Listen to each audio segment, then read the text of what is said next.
Welcome to Fat Cat Productions of News with a View. This is episode 32? Yes. 32.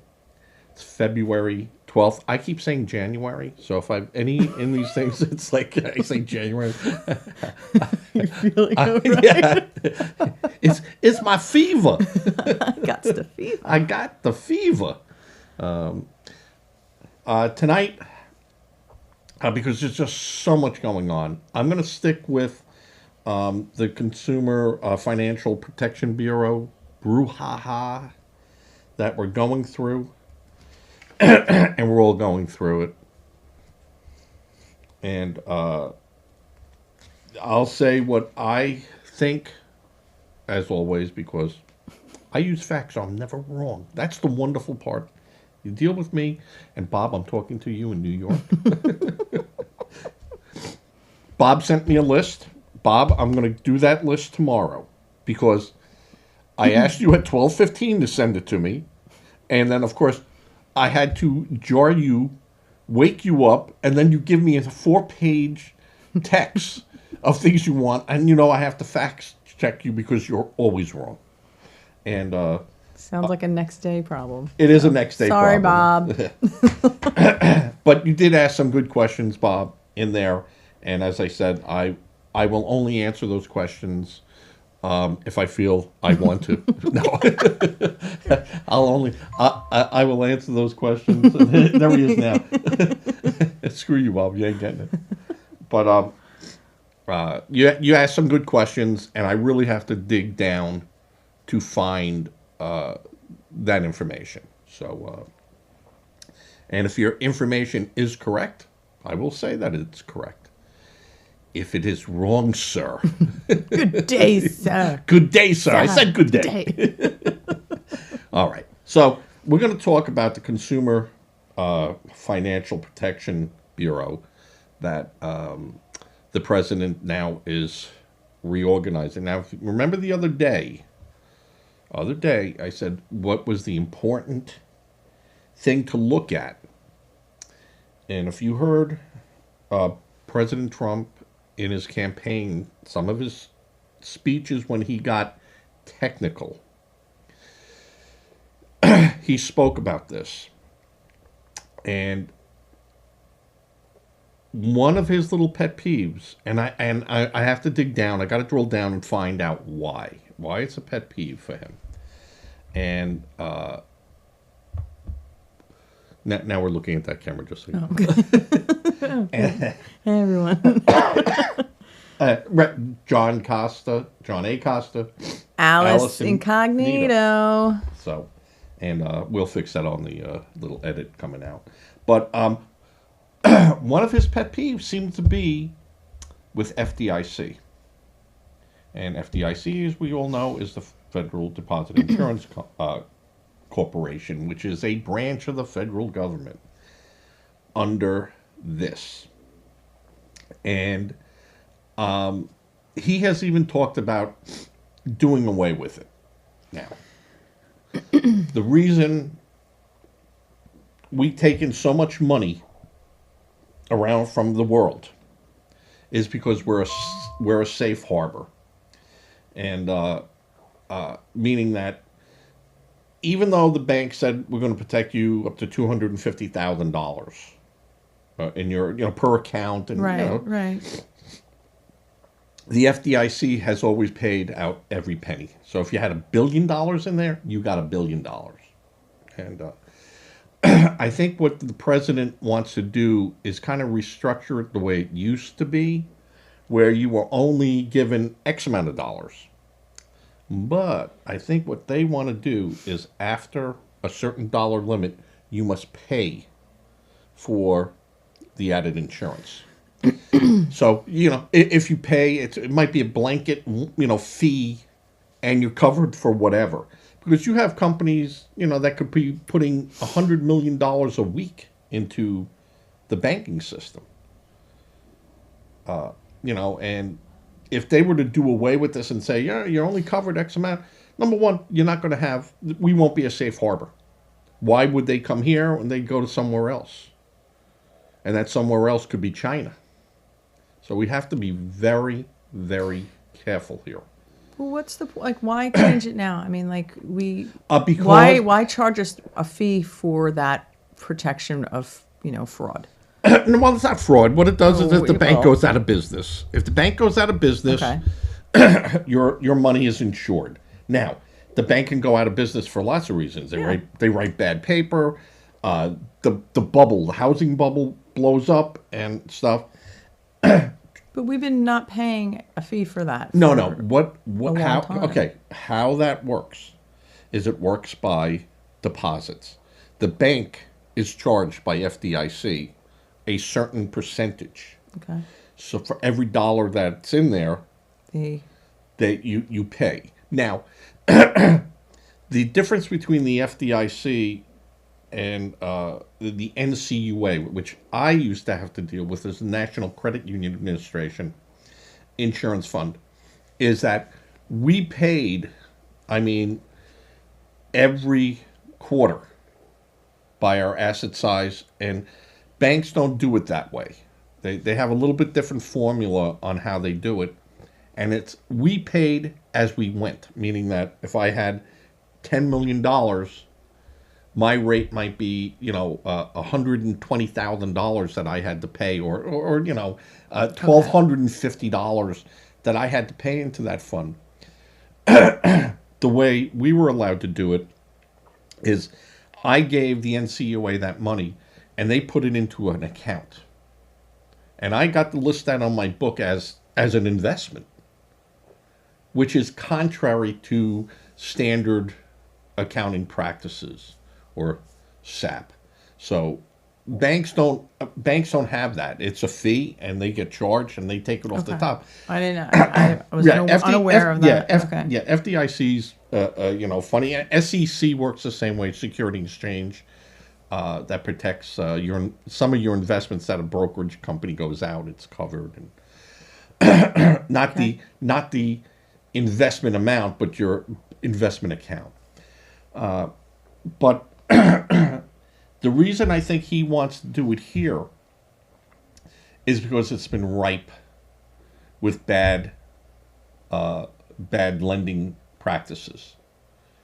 Now, Elizabeth Warren, this was her baby back in the Obama days. She's the one that started this and fought after, in 2007 and 2008, my memory serves me right, under Obama, and it was the housing bubble. Yes. That blew up in the banks, and so what they did is they looked into that, and they did other things, but this became very, very powerful. And if you look at where the government tried to go after Trump with, was how he was able to classify his assets as a net worth. Where, normally if I said, I went to a bank and I said, I'm going to hold this as collateral. This is your collateral. And I go, this is worth $8 million. And the bank goes, it is worth $8 million. And they use that as collateral. Whereas if you and I went in there to do it and go, $8 million, they'd be, oh yes, security, send security in here. So they looked at Trump with that. If you remember, was the big brouhaha about that. And why do you think that Trump went to overseas markets? Deutsche Bank. Now, theoretically, if you're dealing inside the United States with Deutsche Bank, they got to follow the rules of us. Everyone has to play in the same sandbox. But if I went over to Germany and walked into a bank, I'd have to follow German rules. And that was his wiggle, and he goes, he shouldn't have had to do that. So he has a a bone to pick with them. And some of his stuff is correct, and other things that he's harping on, I don't think so. Now, again, this is formed by Congress. So only Congress can act to do things with this. And again, I said I will call out when anyone does something that does not conform to the rules, the policies, and in this case, the law. He went in and now he decimated it. What he can do, he has that power. He's not doing away with it. He's just going to. Right. What does he want to do with that? He wants to change the way business is done. So, today, and remember Russell Voigt, remember I said I got my little list out here of all the people I list, the little star that was going to have problems. I confirm this. His name is on the list. He's on my list because Office and Budget Management, the OBM, Okay. holds the purse strings for the United States. Nothing happens without going through that office. So he now has control of that, meaning he has his own people in there. And every president does it. Every president does it. They bring in their own people. I wouldn't call him an extremist because he has worked in the government in that job before. But he is part of the architect of 2025. And as I said, I agree with the majority of 2025. And so he goes in there, and you know what his agenda is. Today, Lori Salas and Eric Halpern have been removed. Those are two very high-level people in there. Assistant Director Supervision Policy. That means anything that people were doing, that went through her as far as supervising the policy of that office. So she resigned. And the Eric Halpern was the director of Office of Enforcement. So he was the whip. She'd look over the policies and go, yes, no, yes, Okay. no. And he would then go in there and go, now you do Right. what she's telling you to do. It's the enforcement. The agency's deputy director, Zitar Martinez, was also placed on leave Tuesday. So what, in terms of what a business would do, coming in like this, or if this was a military objective, this would be called decapitation. You cut the head off, and you put a new head in. So what the president's doing is saying all these people are part of the problem. And the only way to solve that problem is removing them. It makes sense, but it's also very worrisome to our financial partners out there, that we have to deal with, where they get a little concerned. Are the purse strings getting tight? What's going on here? Tell us your strategy. And if the strategy is just, I'm replacing these people because I don't trust them,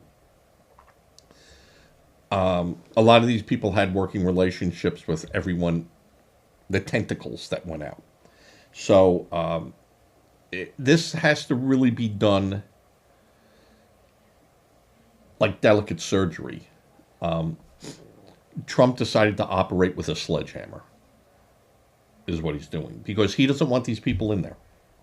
He doesn't want them. He doesn't want. Right, but because you think that he has found, well, not even found, uncovered things that were. Well, listen, you know, any of these big agencies, you're going to find something. Someone has done something wrong.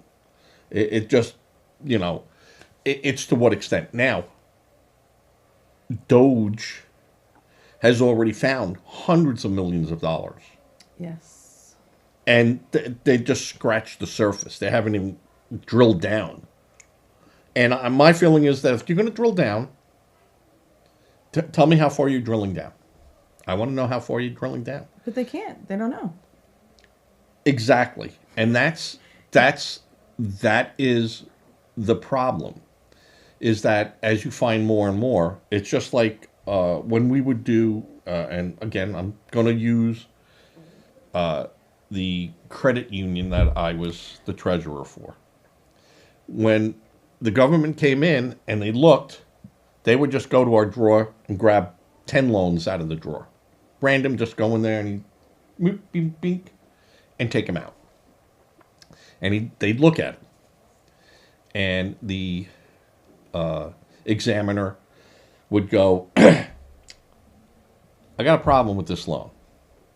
Show me all the documentation with it. And we would have the documentation, for the loan. We'd have the application. We'd have that. And then we'd have the secondary stuff somewhere else. So we got it all together and packaged it to him or her. And then they would look at it. And if they were happy with what they saw, they went back in the drawer and they stopped looking. It doesn't mean they can't go back.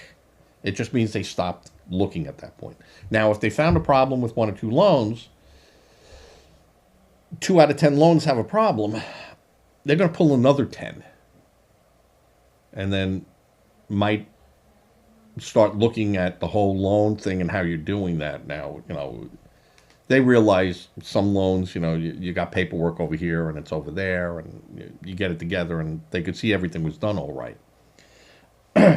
But the problem is when you start finding a problem and you start drilling down, where does it stop?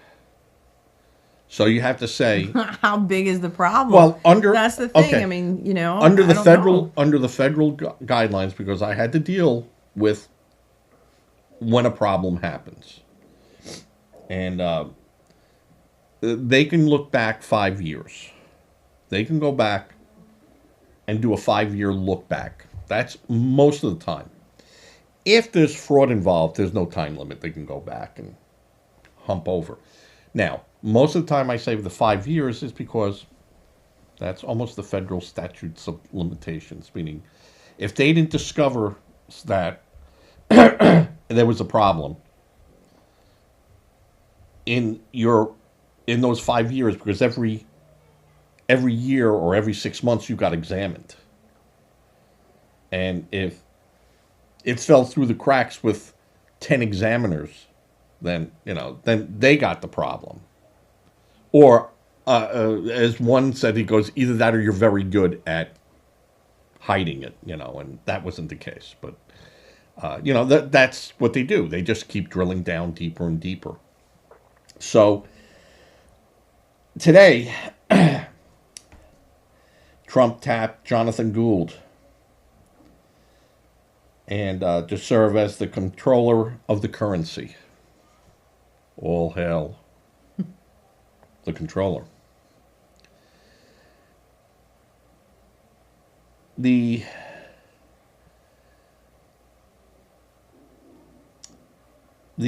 interesting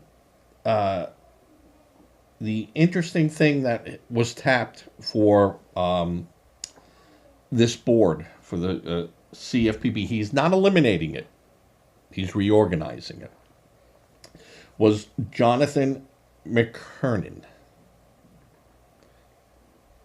Now, interesting enough, he was on the board of the Federal Deposit Insurance Company.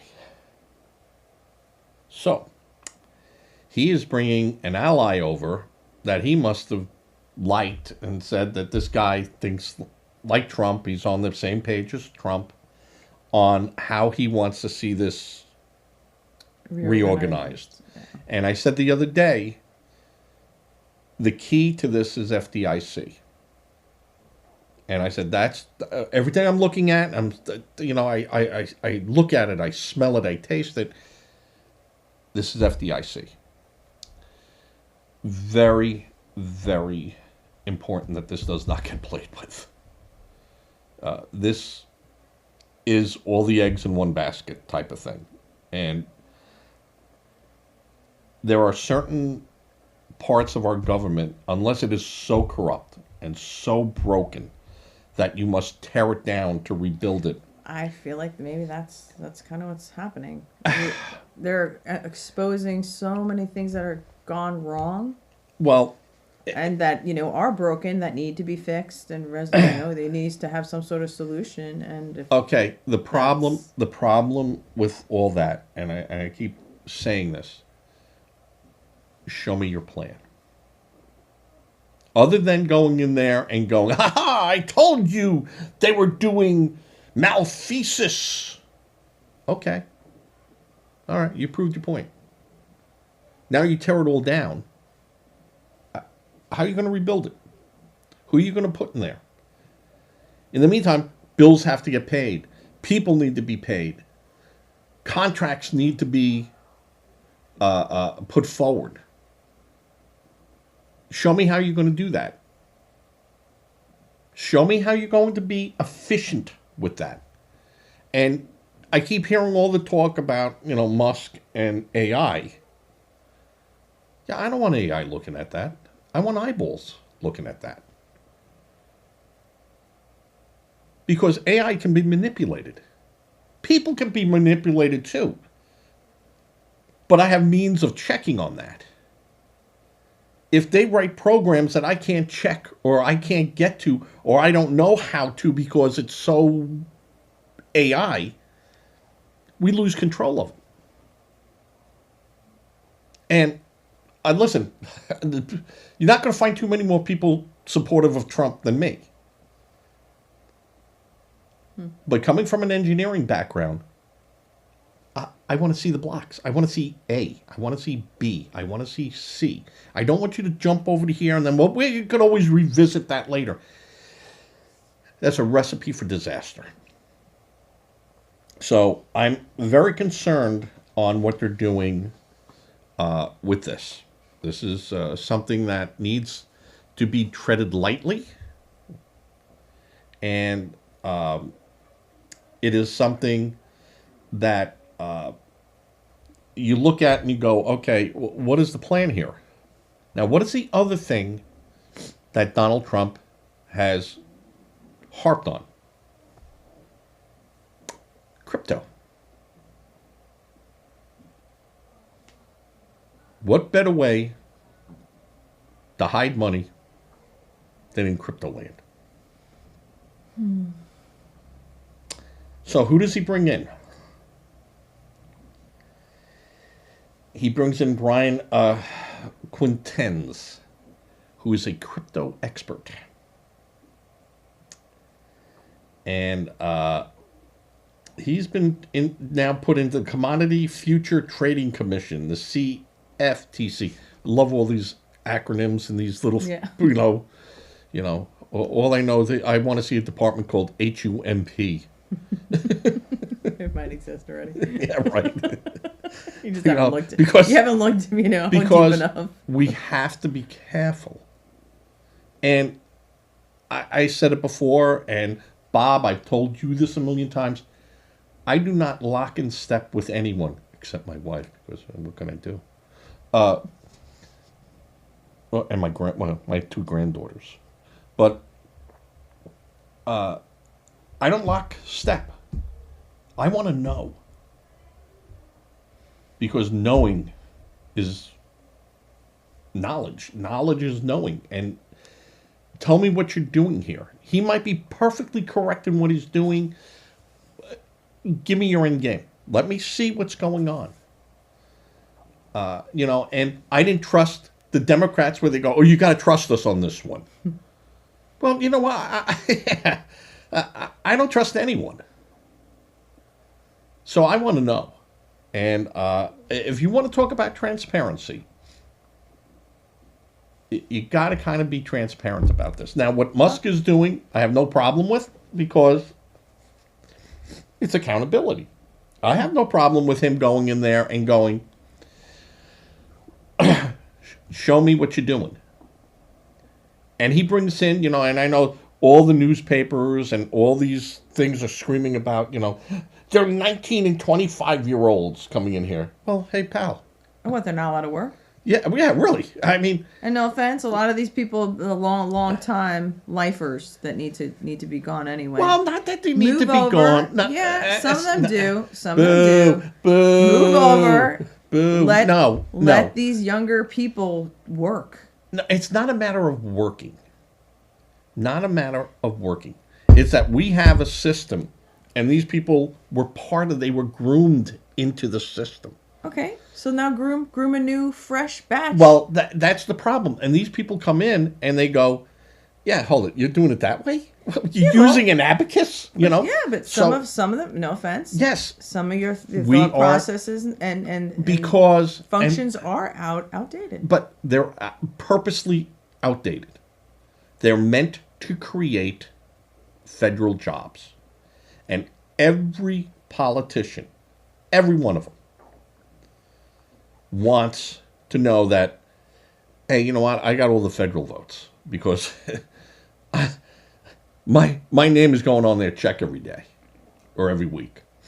And so you look at that, and what Obama did and Biden did was to increase that force, create jobs, 10,000 IRS jobs.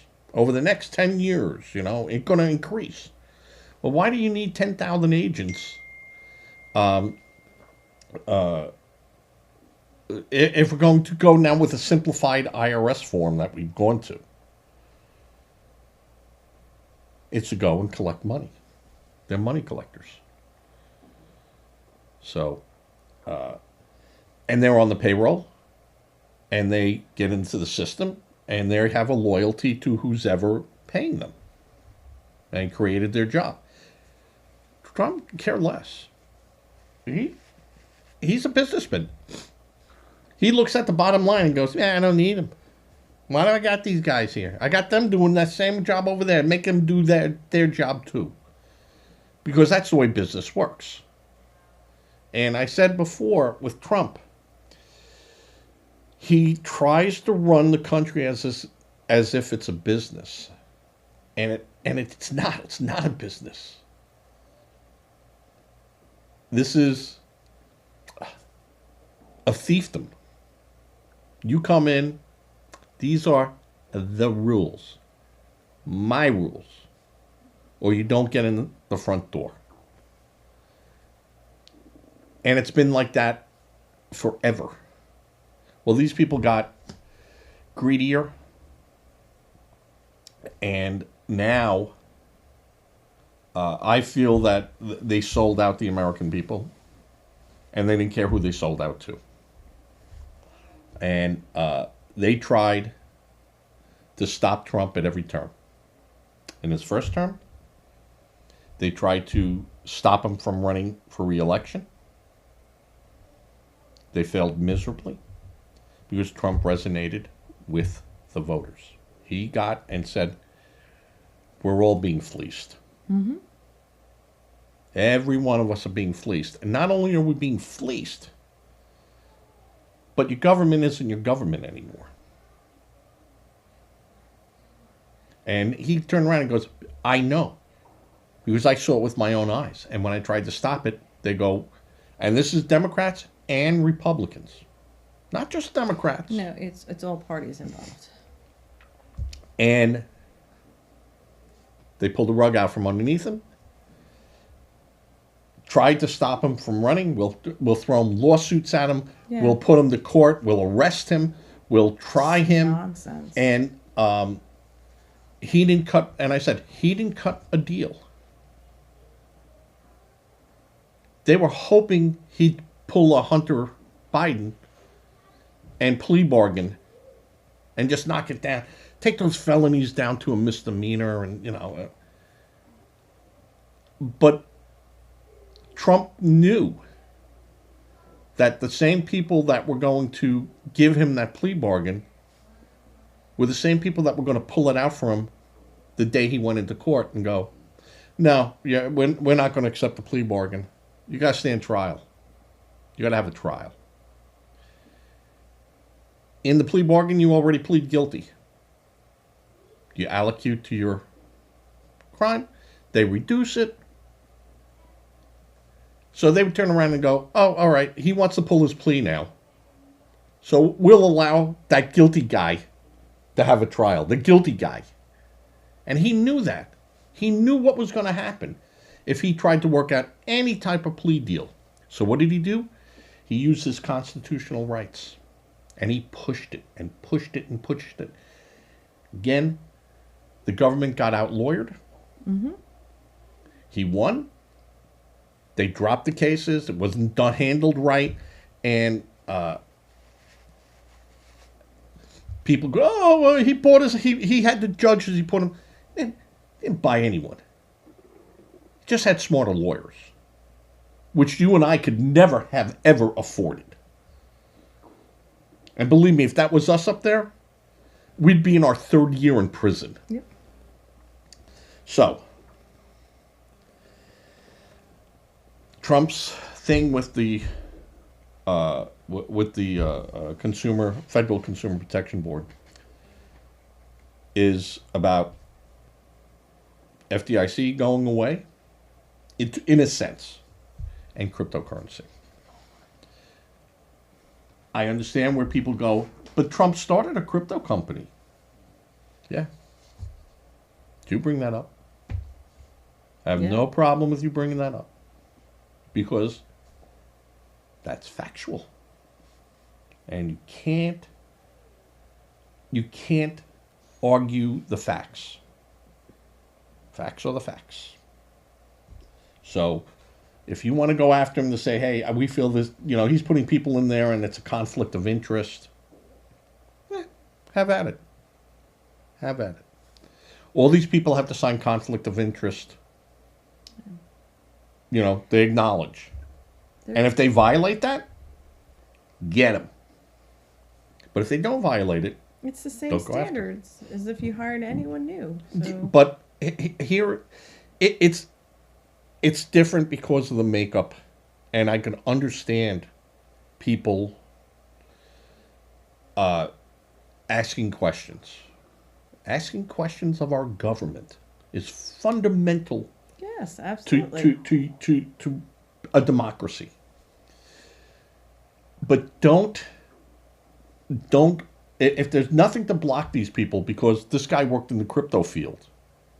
Okay, worked in the crypto field. Yeah. Okay. That doesn't stop him from doing the job. Right. So today I'm getting off that because Bob, that was your 3-page text to me, and I'm gonna do the homework you don't do. I love you, Bob. Trump had a phone call today with Putin. We had a prisoner released. And in that... yes, we did. Yes. They have agreed to start negotiations on the Ukraine. That's going to be interesting because you have Putin on one side and you have the Ukraine on the other side. And where is our dog in the fight? So we're going to try to make peace. And, of course, the Ukraine saying we're not giving up any of our territory. And Russia saying, no, you gotta, Well, that's where negotiations really start. And with any negotiations, What keeps babies? Sorry, guys. I'm hearing things. Sorry. The one book that a business manager made us read about negotiations is Negotiating from No. And it was a really enlightening book on, dealing, in this case, I was dealing from labor and management, dealing with management. And the safest thing anyone can say at the negotiating table is no. No. We're not interested in that. No. No. No.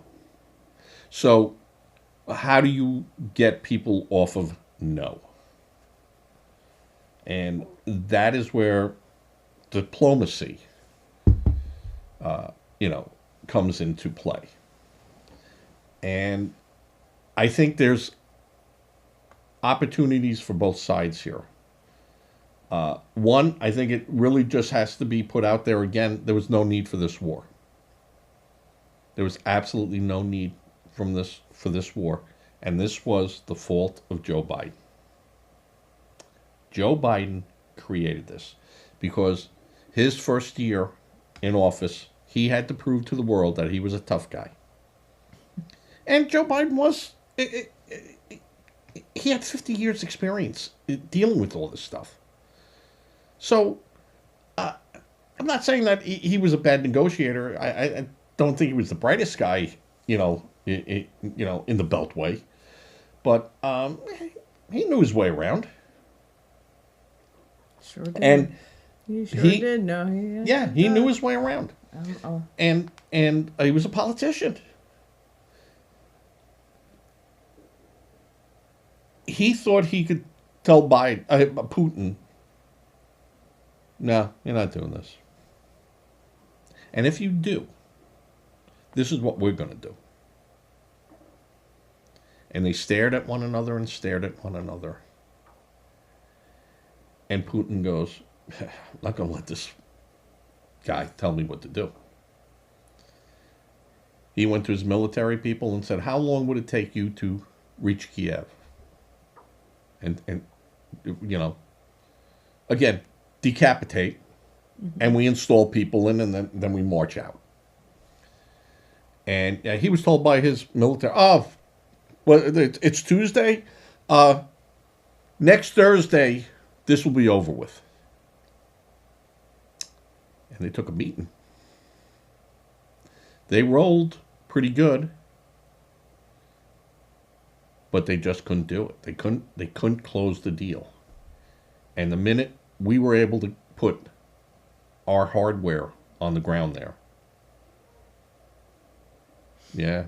it showed the weakness of the Soviet Union. They started off slow. They thought this was going to be an easy romp through, and the people would be welcoming them because a lot of those areas were, Russian territory, but the Ukraine was always different. And they got their asses kicked. And it got deeper and deeper and deeper and deeper. And they couldn't pull themselves out now. Now they're in. He's in. And Biden's in. Now Biden has to keep sending military stuff. And our countries around NATO and all that start getting worried. And now Putin is rattling his swords at Sweden.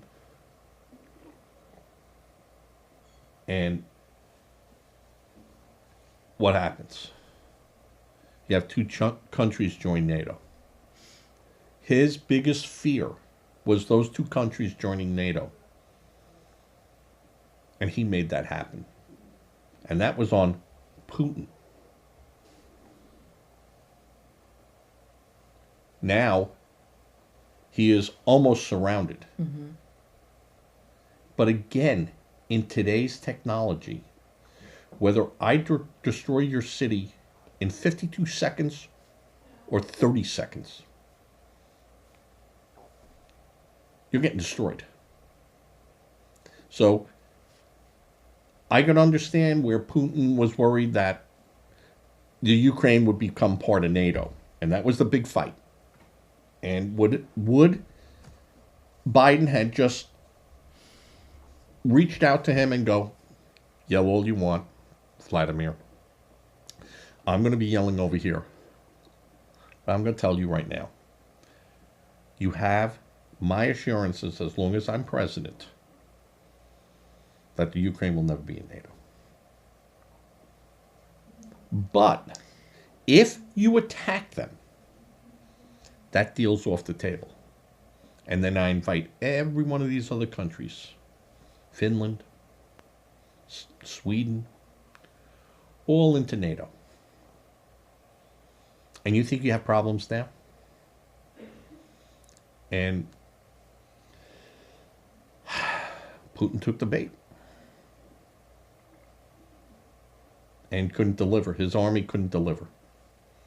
And now we are where we're at. Now, Trump's going to go in there and he's going to go, you know, Russia's great, it's wonderful. The Ukraine, great people, wonderful people. I'd love to put housing up over there too. But, you know, he's going to have to offer them something. He's going to have to offer the Ukraine something, and he's going to have to offer Russia. Russia's going to want territory. And the Ukraine is like, absolutely not. And it's going to be a swap. They're going to get out of the Kursk region, and they're going to give them a slot to go through Crimea to get down to the warm water so their navy can operate. And there'll be an understanding. The understanding will be this. We're all going to play nice. Russia, if you attack any one of your neighbors, any one of them, don't care. For any unprovoked reason. I mean, Russia has the right to defend themselves in case they're attacked, absolutely. But for any, like, we're going to take them over, we don't like them, I don't like the government, I don't like them talking like that to me. Every one of those countries is going to be in NATO the next day. And now we're going to go toe-to-toe with you. And you'll lose. You think that's what the plan is? I think Trump's going to go over there and go, don't force this. Don't force this to happen. There's a way out, and there's a way out where everyone gets something that they want. Not everything. Are you happy with 51%? Or nothing? So, you know, and this, no one's going to get 50% and 50%. Someone's going to end up winning and losing here. And I'll tell you right now, it will be the Ukraine that will be on the losing end, but we're going to make it better for them. And, you know, we're going to make the Ukraine, you know, great again. Stop. That's what he's going to do. Because what else can he do? I know. And there's a solution here. There's a solution. Everyone just needs to calm down a bit, and it needs to be worked out. But also with the idea, you know, where you tell Russia, you can't attack these countries. You got to play nice now with your neighbors. If you're telling me Russia's peaceful and we want coexistence, fine. Then you'll agree to that because you're doing it anyway. Well, this will be interesting how this all plays out. So Trump will bring back, and I go, Trump is a common sense guy. Now, what do I say about common sense? My common sense might not be your common sense, and vice versa. But we could all agree. Let's use our common sense. War is bad. Great for business, bad for people. And if you're going to say I'm a people person, I love people, give me babies, business babies, then you have to say war's bad. Can we all agree on that? War's bad. Blowing up each other's cities, killing these young soldiers. Good? For what we're fighting for, for what you're fighting for over there? No, absolutely not. You're crazy. Stop it. Makes no sense. And there's a way out. And there's common sense. Well, I would not say that common sense rules the day. Because it seldom ever does. But you could get people behind common sense to go, yeah, war bad, peace good. That's a good place to start. Now you've just gone from no to something. Give them something that people can all say yes about. And then go from there. So, I would say that the chances are very good that Trump's going to get within 6 months, maybe even sooner, a peace deal. And we could start winding down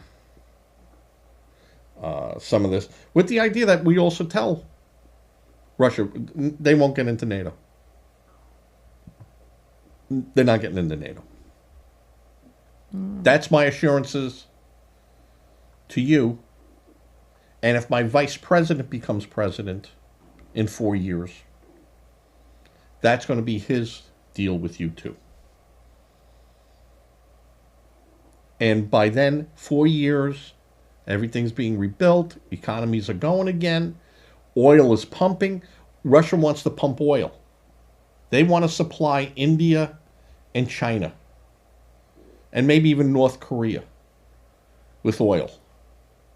Fine, give it to them. We, Canada, and England supply Europe with gas and oil. And then we tell South America, we'll let you in on the deal. Get your governments in order. And we'll see what we can do. well, this happened today that the U.S. officially confirms that the Ukraine will not join NATO and no American troops will be sent to the Ukraine. That's the start. So that was confirmed today. That's the start.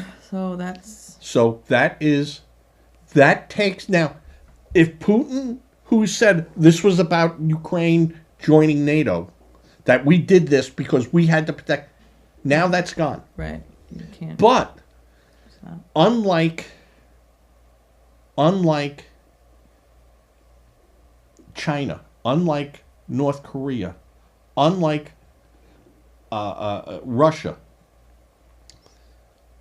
our political swings go every 4 years. They Yeah, need right. assurances. Putin's been in there for how long? China had their guy, the Kim dynasty in North Korea. They're not going anywhere. Their policies don't have to change a bit. But we go through a revolution every 4 years. And we have to accept that other people look at that and go, hey, we had Biden in here. He was, a whack job with this. Now I got Trump here, who's a lover and wants to do all this. And I don't know what Vance is going to be like, or the next guy.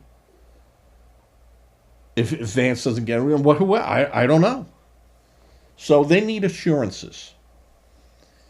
They need a policy. Here's our problem that we have in the world. And this was Biden. He turned his back on every one of the people that helped us and worked with us. He turned his back on them. And if you don't think that has a ripple effect of go, well, all right, I trust you, Donald.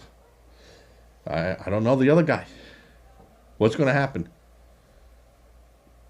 What happened if we get a Biden 2.0 in there? So it's an interesting thing. Good night, Bet. No, you can't come in here. No, you can't come in. But you can say good night. Oh no. oh, so sad. Dragged off by security. Yeah, really. Yeah, right. You don't have a badge. Who let her in? I actually, folks, I forgot it was Wednesday, and I forgot that Alice Alice comes is coming over on Wednesday. Yeah, I and she actually walked showed in- up. I she walked showed up in on the door. job today, and Yeah. he's like, "What are you doing here?" Yeah, I'm like, but- "Well, I hope it's Wednesday." Are we doing anything or what? I'm like, Yeah. I have some notes. Yeah. Oh my God, this is my report was due today. Exactly. This is fourth grade, Mrs. Richmond's class all over again. Today, so I think that there'll be a peace process there, and we'll get through it. I hope so. And the rest of this song and dance, I saw the Musk interview up in the Oval Office, and people going, This child. yeah, that Which was, I mean, why? Like, that's fine. That's cute. I mean, yeah, and Trump allowing Musk to have the spotlight, and people go, "Where's the president? Why aren't we hearing from the president's there?" That's his guy. He's talking. He's in charge of Doge. That's the guy I'm telling you is going to be in charge of Right. Doge. Well. So you got questions? Speak to Mr. Doge. And people are all upset. Wow, why is the president doing it? Because the president doesn't have to do that. That's why he has. Oh, now, people. wait, now you want reassurance about Trump? Yeah. You want these, really? Yeah. Again, talking out both sides of their mouths. But Yeah, anyway. yeah. And you have people, he's shutting down the government. No, the only people that said to shut down the government were the Democrats. Schumer. We're going to shut the government down. And we're going to take our toys and take them. Yeah. Cry for me. Yeah. Cry for me. Shut up. Your father would tell us. Oh, Yeah. yeah. Turn around. I'll give you something to cry Sure. about. Yeah. Yeah, exactly. Pissy eyes. So that's what they're doing. Hey, fellas, you lost. You have winners. You have They losers. can't accept but that's always been their problem. They cannot accept You lost. no, because they want participation trophies. They don't want winners or losers. They want the in between. They want the participation trophy. Yeah. And they can't handle it. Let me. Okay, I'm going to pull everyone back here. So when you people, he's fat and stupid. Yeah, really. Let the wild comments begin. But the thing is that Trump is not following the script that is left for him to do. He's challenging this. He's challenging that. The people on the other side, As he should. As he should. as he could, not should, as he should. could, and the other side has every right to challenge it. And if that challenge means take it to court, then you take it to court. The problem is, every time you push Trump into a court situation, he's mostly won. So now you have the government, or now you have Trump who says, I'm just doing what the court's telling me I can do. I've always listened to the courts. And you're making him even stronger. It's like the Emperor with Luke. He goes, "You want to grab your lightsaber? Strike me down, strike me down, And he's, no, I won't do it. Then you shall die. It's the same thing. All you're doing is you're enabling him, and I realize that's your last tool in your tool bag to use, other than trying to shoot him in Pennsylvania. But that's the last tool in your tool bag, is to go to the courts and hope that the courts side with you. Now, there are going to be instances. I said that, but there's no way Trump can do what he's doing over here, doing this, and this. It just, you don't need a law scholar to tell you that's not the way it's done. Okay. I tried. And then he can always go and then go that route to do it and effectively do the same thing. Because he's got Congress. He's got the Senate. He's got it. And for the most part, right now, no Republican's really going to step up against him. You had Grassley today, who didn't side with Gillibrand. Is that who was up for? Tulsi? What? Who? Who was up for? Who did they vote on today? Tulsi Gabbard. Yeah. And he voted against her. He was a Republican. Oh, he's the chairman. He's up there. Well, she's been confirmed. So. Yes, but he held back because he had his doubt on it. And you know what? That's why you have these hearings. Like I said, these hearings allow people to kick the tires. See what's up. The last door is Kash Patel. Yes, that's a... Because he worked for the department. They're very... He worked for the department. He was like deputy to the chief of staff on the Defense Department. Yeah. I only ordered this 40 minutes ago. This is worse service than I get at someplace I go. Thank you. You're fired. I'm going to have Doge talk to you because the efficiency is terrible So here. did you watch I the could subcommittee Yes. hearings? Yes. Like, or whatever you want to call them. Yeah, I mean, listen, everyone has questions, and if I was a Republican, I'd be nervous too. Because this guy's going to drill down, and he's got these computer experts. You know, show me everyone that got money in the 11566 area. There you go. Why? I don't see anywhere where they got approved for that. I mean, he finds $59 million from FEMA. Going to hotels, luxury hotels. And only giving people $750 for, Yeah. for what happened in Yeah. North Carolina and Yeah. California. But $59 million. But, we were told, nope, there's plenty of money. That, nope, the money's From not being FEMA, misused. an agency that's not even supposed to be doing that. Now,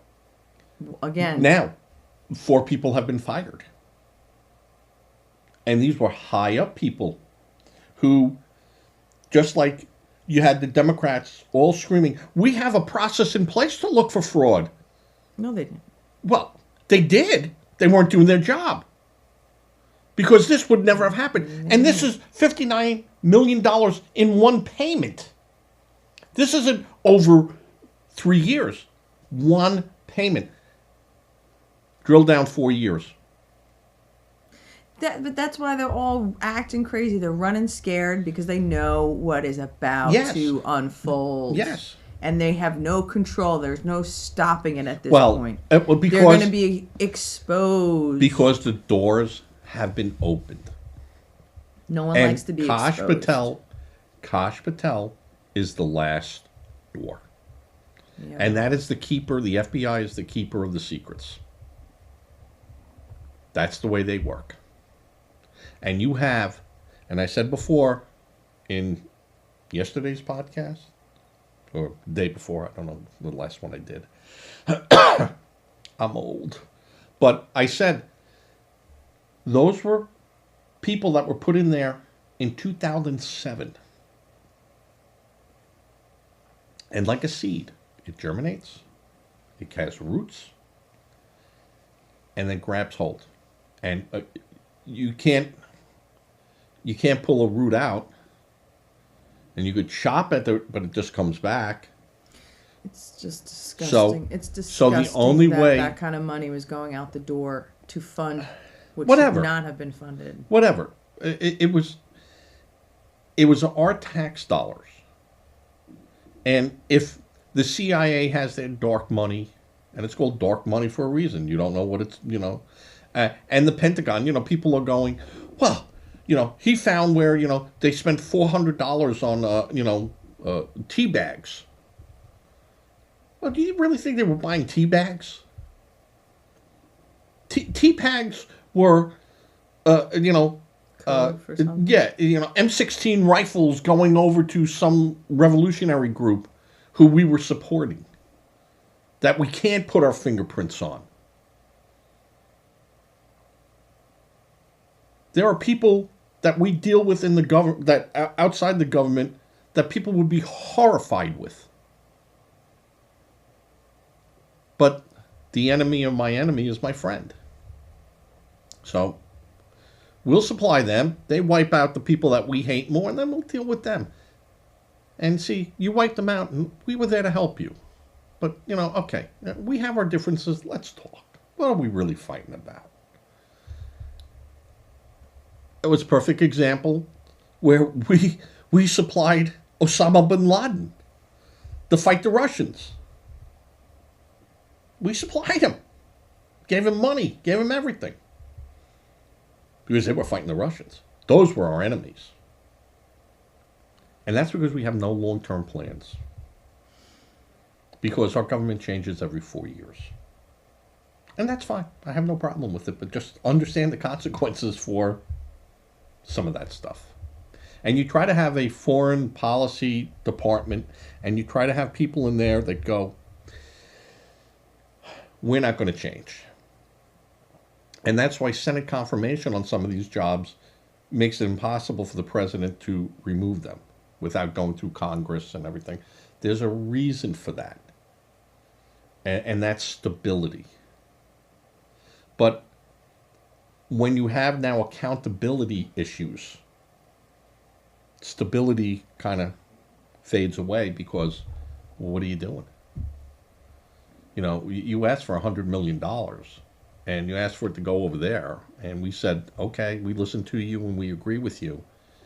And then we find out that's not where it's going, or it's not being used as what we thought it was being used for. Now you have a credibility problem on top of it.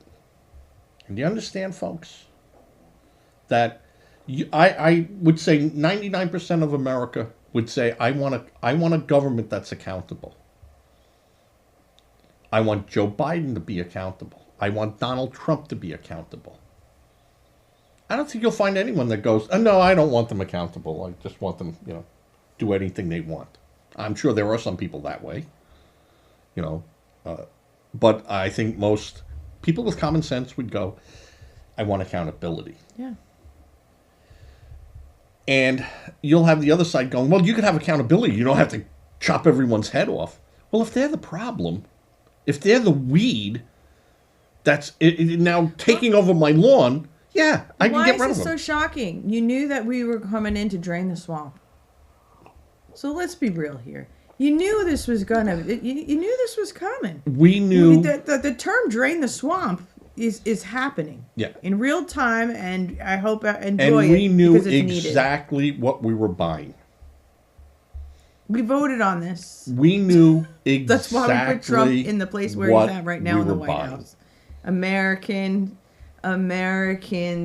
are sick and tired of the nonsense that is going on, and that what is being our taxpayer money being misused.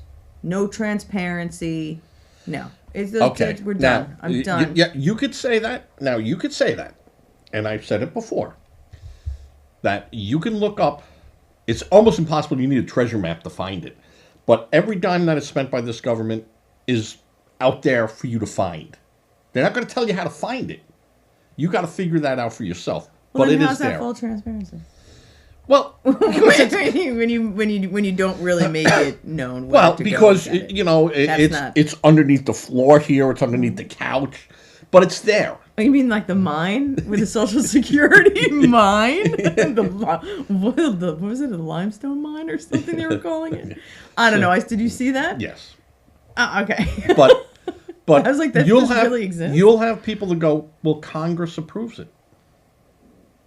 It's approved.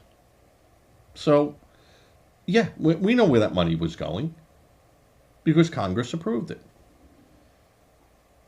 So I can understand these people who say Congress approved it, it's a done deal.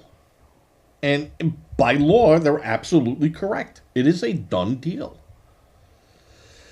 But in that same breath, the law says that the president could notify Congress and tell them we want that money back.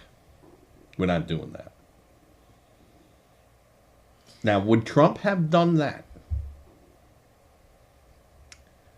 He'd be golden. Now, doesn't mean that people wouldn't sue and still go through the courts. But he would have been, it would have given them less ammunition to shoot at him. But now you have to think, all right, Trump loves controversy. He loves chaos. He does his best work in chaos. So he throws all this stuff out there. And I warned you, Democrats, don't go after the bait. And you've gone after the bait, and now you're hooked, and now you don't know what to do. You're fighting on the line. You had to sit back and go, we're going to take a breath here. Let's look at our options. And this is where we can go over here. This one he can do. Well, that's gone, but we can't do anything about that. But this is where we can. And we have to do it in a manner where we're not, out there looking like screaming, lunatics. And you went after the bait. And again, I said, always worry when one guy goes, watch my hand here. He ain't watching the other hand. And be careful. Be careful. But we knew who we were voting for. Right. We certainly did. I have no problem saying I voted for Trump. Absolutely. All day, every day. Yeah. Ask me who I voted for and I'll tell you. Yeah. I'm not ashamed. I'm not going to hide. Sorry. I'm not wearing a shirt. Don't blame me. I voted for the other guy. I'm not doing that. I voted for Trump because Trump made common sense. Now, he made common sense because your pick was so off the wall that our only real choice was Trump. So, who elected Donald Trump? The Democrats elected Donald Trump. I can't believe you said that. Democrats elected him. You did. You did. Oh, you're making waves. Getting Yeah. people all riled up. How's that blue wall holding up? Huh? Oh, he lied. Yeah, he lied to everyone. Everyone's so stupid that he you know what? He had me when he started playing the flute and the pipe, and I'm going behind him. Yeah, no, that didn't work that way. He made sense. He made sense. And Kamala, word soup. But I realized your team after Mumbly Joe. What choice did you have? You had to pick someone who is never going to go back into the office or anything again. You had to pick a soft loser. And you were willing to give up the White House in hopes of taking the Congresses. And when I say Congresses, of course, it's the House of Representatives and the Senate, where you could have hamstrung Trump. Just take one of those Congresses. Yeah, that was their fallback plan. Was to we'll just he'll be lucky if he gets 3 things done a year. And it was a terrible idea, fellas. You should have let Joe Biden run and go down. In the meantime, supported your other people. And, Yes, and that was a big fail in there. Yeah, and because you didn't have anything, you had no place to go to. And now, not learning your lesson, you take David Hogg, who is the Florida school shooter survivor, and you put him as the vice chair of the DNC. A young man whose goal is to make all drugs legal in America. And you have a president fighting with our allies on our borders to do something about fentanyl going through their country into ours. And Mexico's answer to us, well, tell your people not to buy fentanyl. Well, how about we shoot everyone that's coming over that border? Because I don't know if they got fentanyl or they're trying to immigrate in here illegally. We'll shoot them. Let God sort them out. How about that? That's an answer. But no, Trump didn't do that. Trump said, I'll hurt you where it really hurts you. Yeah. In your wallet. And lo and behold, within a day, and I said it on one of the episodes, I'll pull it up. I said, this will last one day. Except with China. And what happened? Everyone's playing nice. Yeah. And in 30 days, they'll go, yeah, you know what? Everything's going smooth. We'll go for another 30 days. And then we'll see what happens after that. If everyone plays nice, maybe it just goes away. We'll see. So, people have to realize that, one, Trump loves chaos. He does his best work in chaos. Because you and I'm going to say you and I, we don't work that well in chaos. We try to avoid it. And by avoiding it, then we make deals and we make, all right, listen, I'm not happy with that, but we're not smashing heads here. Let's break bread instead of heads. Where he loves the fight. He loves the fight. Trump doesn't care if he gets 100%. He cares if he gets 51%. That makes me a winner. And that's what you're dealing with. But we know what we're dealing with. We know what we're dealing with here. And the Democrats just can't grasp that. And I think the deeper Doge goes, is the less credibility a lot of you guys are going to have. And I think it's going to be embarrassing. And I think it's going to be embarrassing for Republicans. It's going to be embarrassing for a lot of people. But you know what? It's going to happen. Doge is not going away. You can't tell, the courts cannot tell the government agencies you can't be accountable. And here's what's going to happen. I'll tell you exactly what the courts are going to say. You have people that were confirmed by the Senate to run these departments. Under the approval of the Senate, this guy can do everything allowed under the law to run his office. And if that means that a government agency like Doge, which was part of digital servicing, just a rename, if they give him and go, Musk, you could go to that computer and get all the information you need. Now, I'm all for putting protections on that data, meaning that he can look, but he can't write. He can't delete. But he could certainly, his job is to observe and report. He doesn't have the right to act. He can't go, ha, this is what I found today. You're fired. He has no power to do that. Now, But he's not doing that. no, understand, Right. but He's he just can reporting the he- facts right. that are coming out. He can, in a report, go, this guy, this guy, this guy, this guy, this guy, this guy, we're all complicit and should be fired. and then they take under an advisement, Right. and that's it. That's Again, what the he key can word, do. right, under advisement.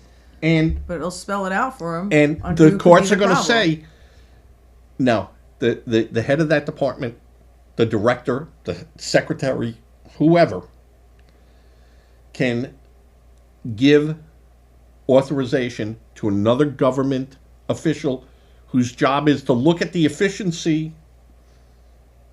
You can't stop them from doing that.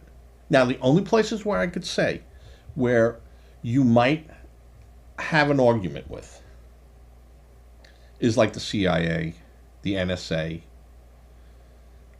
and things of that sort, where you might have to bring in different types of people to look, or vet all these people and give them security clearances that give them the right to look, and then watch them and monitor them very closely. And, if there's any violations, they have to act immediately. And I have no problem if you violate your terms of service. Yeah. All these bad things will happen to you. Not might happen to you, will happen to you. And that's fine. That's fine. We do that at work. We have a company policy that you have to adhere to. So these are all manageable. They're all manageable risks. And even with all those manageable risks, you always run the problem of someone doing something they shouldn't do.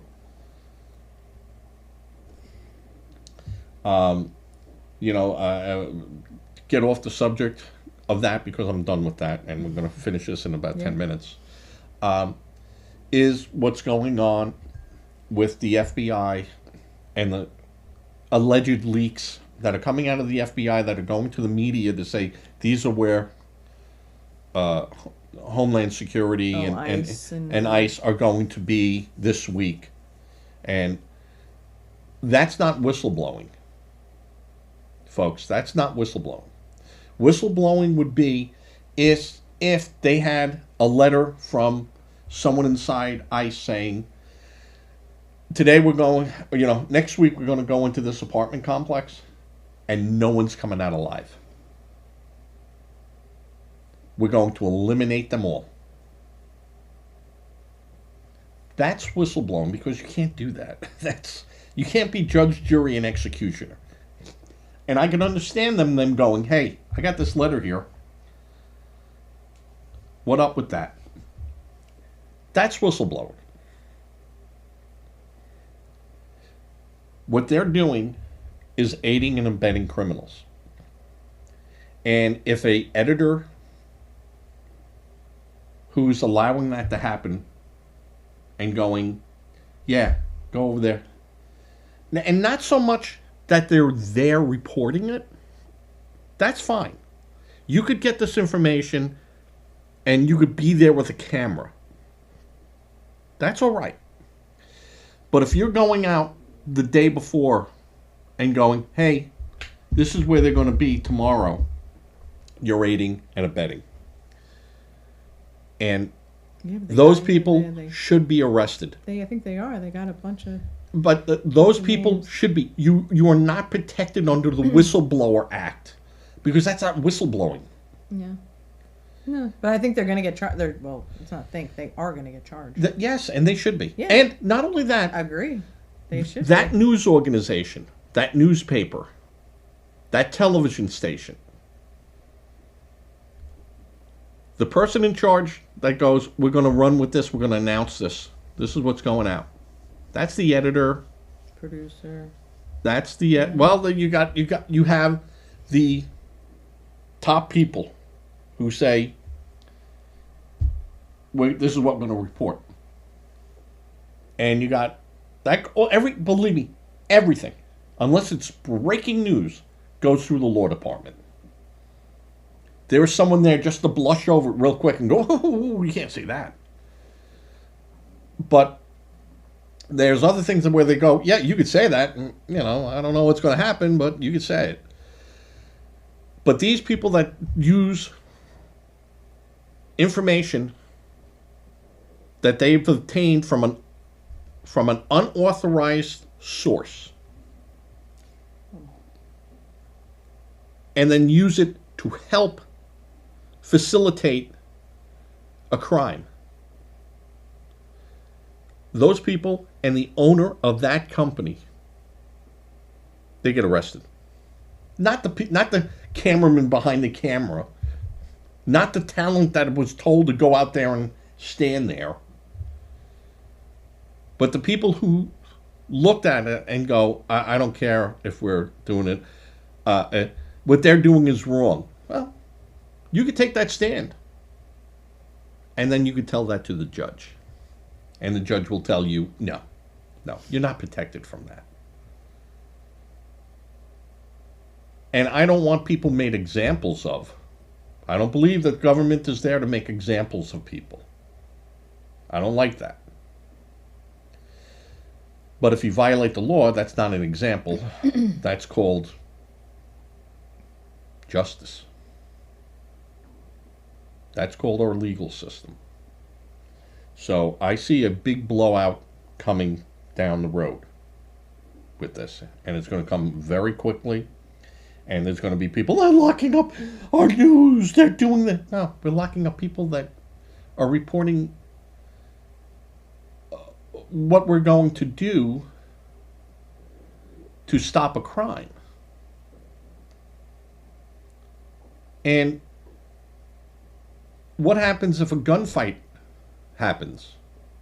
Because those people are just waiting. They know they're under surveillance. They know, all right, and, you know, we ain't going down without a fight. And agents get shot. Law enforcement gets shot. Those people get shot. Instead of being deported, now they're shot. Or people innocent in the next apartment that you know did nothing wrong, they get shot. Well, they were doing that on TikTok. They were calling Yes. it cute winter boots, and they thought, I was like, "There's not, you know." Yeah. Well, but whatever, you know. Again, unnecessary people inserting themselves in things they shouldn't be inserting themselves in. I understand you have the liberty to do that, but you don't have the freedom. See, liberty and freedom are two different things. We are given the liberty to do that, and then you could fight it in court. I guarantee you, under this, what's going on, you ain't going to win. But that's what I'm saying. Like, why would you go to that? Like, why? It's unnecessary for you to insert yourself in this. Because like, because you it is accomplish nothing. No, it's the liberal media that does not respect the rule of law. Now, you can make the same thing that Trump is not following the rules and stuff, and I'll agree with you. You could make the parallel. You could make the parallel there. The difference is, Trump's going to be called on the carpet for that.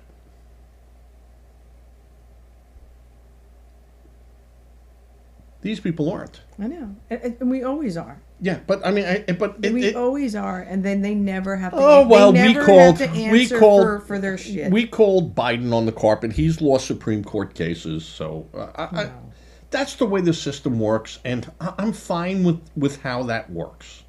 But in this case, they're going to put people's lives in danger, and even the people that are going to be deported, our lives are put in danger, and that's not the purpose of what they're doing. That's not ICE's function or the FBI's function, is to harm these people unnecessarily or harm anyone. That's not their function, and that's not what they're set out to do. And I think that these media outlets that are doing this going to find themselves in trouble. Not only that, I think the FCC should yank their license, and that's it. You're off the air. Just cut that transmission cable, and that's it. You're gone. You don't get a second chance. And that's not being made an example of. That's just exercising the power and authority of the FCC and courts. I don't think I'll ever do that. Oh, never say never. As I keep saying, you ain't seen nothing yet, folks. You ain't seen nothing. And I can understand progressives being upset. I can. I was upset watching Biden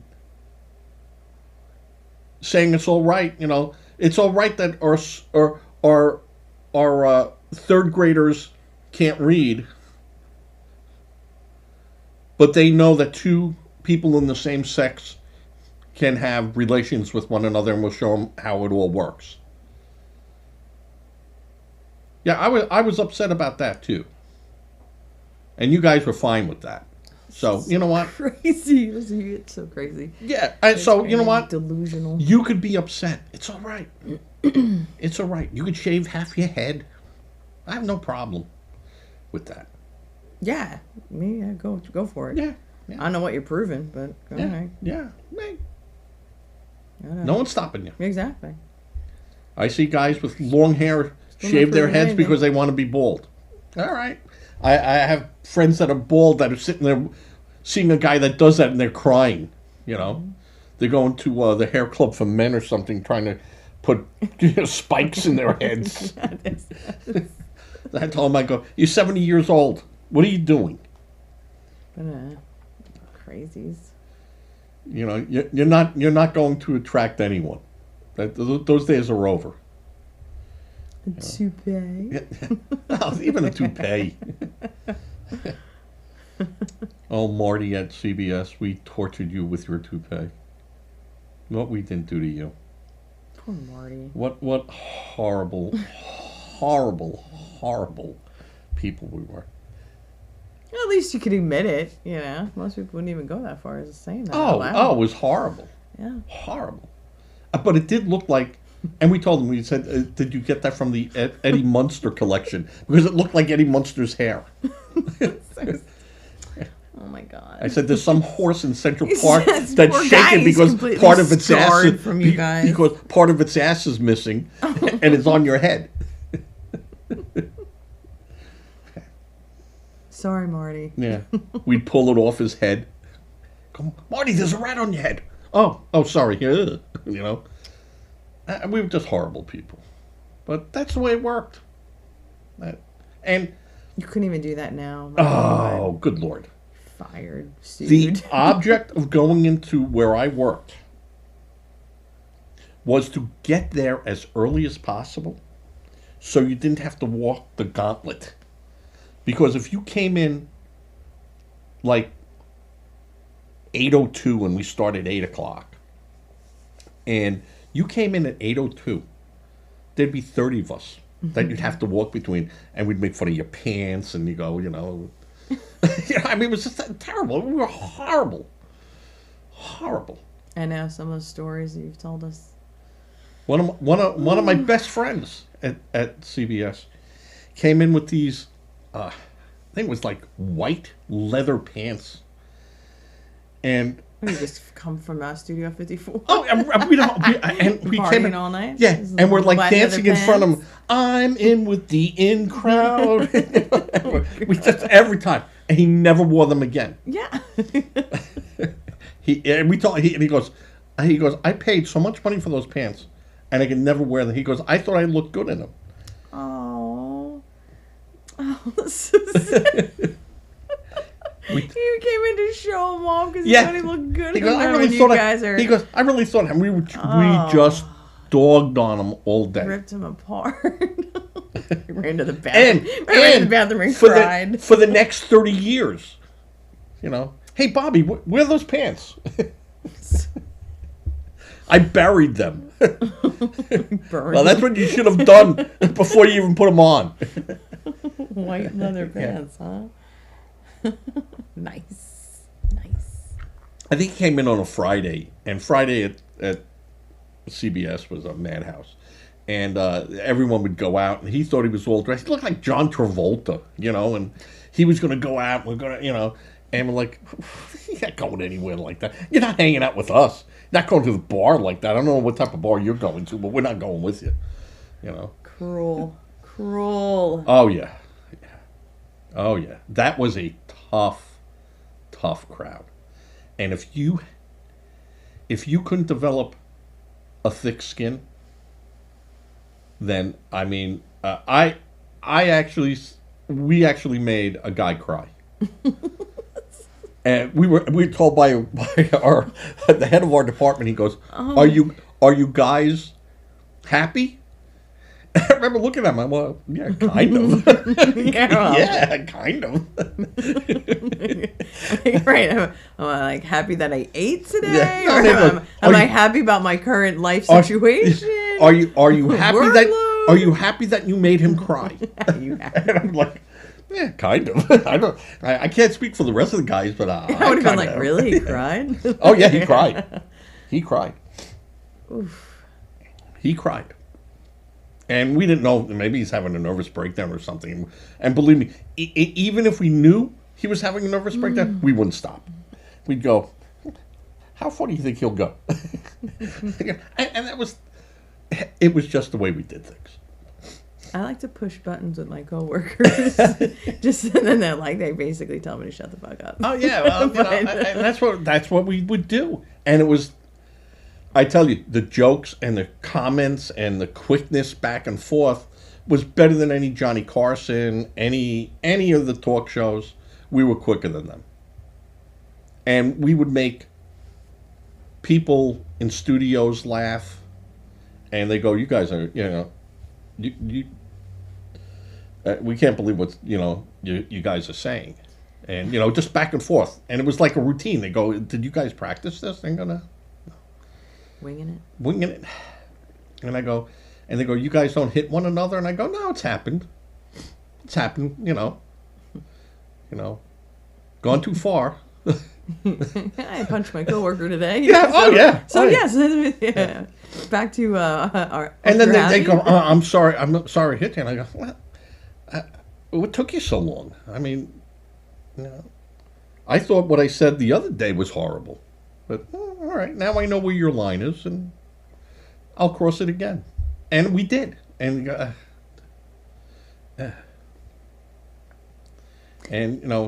we said anyone with a problem, anyone with a difficulty, anything. Hello, attention, everyone. Mike is walking through the department right now, and we were horrible. But that's the way, that's you ran it like it was, the military. You just lined up, and then Take your beating. You took your beating. Everyone took their beating. Well, that's always my thing. And if you're if gonna you can dish it out, you better be able to take it. when I would sit there and I'd laugh and When it comes your way, you better be able to take it. Sadly, everything you're saying about me is the truth. I'll stop you when you're wrong. Just keep talking, and I'll stop you when you're wrong. I have thick skin. I'll laugh. Oh, I'll yeah. laugh too. Oh, People yeah. try to make fun of it. I laugh. I'm like Yeah. that because I'm like, that's funny. That's true. You got me. Yeah. And Can't- Bob, can't get I'm mad talking at about that. you. Oh, Bob. No, Abusing Bob tonight? No, I Okay. never abuse Bob. Telling the truth and facts is not abuse. Well, The other side might disagree with you. Bob is an uber liberal, and he makes no apologies for it. And You shouldn't have to. well, that's what I say. Most crazy people don't know they're crazy. So I understand. That's a fact. We So, still love you, Bob. no. Doesn't matter that you're a liberal. There is not a nicer guy in the world. Yeah. Bob's a great guy. Not a nicer guy in the world. And he can disagree with you, but if he sees you need help, Yeah. he's right there to help you. Politics aside. That's why I told him that now I know you're crazy. So, but he's that type of person. He would help if he saw something going on or anything like that. He'd be right there to help a person, and not even knowing the person. So where, you know, a lot of us would be, yeah, that's terrible. Where's my cheeseburger?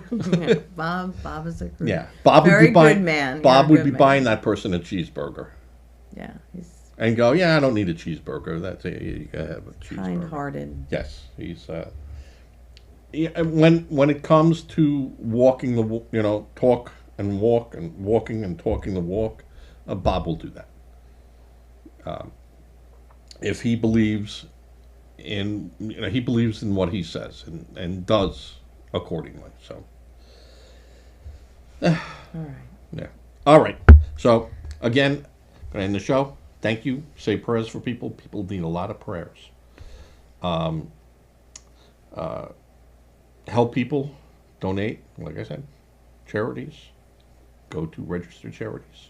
Those charities will not come to you. You must go to the charity. Don't be a victim helping a victim. Spay and neuter your pets. And remember, it's tax season. Stay vigilant against scams, whether that's through your text and emails and phone calls. Oh, I wish you would Prince in Haiti. have. I wish you would have warned me about 4 hours ago. What? Oh, there, my taxes are Right gone. there, There it there's is. somebody. How dare you? If I just pay him the $40,000 I owe, he can get me 20 back. Hey, I'm ahead of the game. But Yes. all right, and with that, I'm going to fade to black. Say goodnight, and I'll Thank catch you you for tomorrow. watching. Fade to black.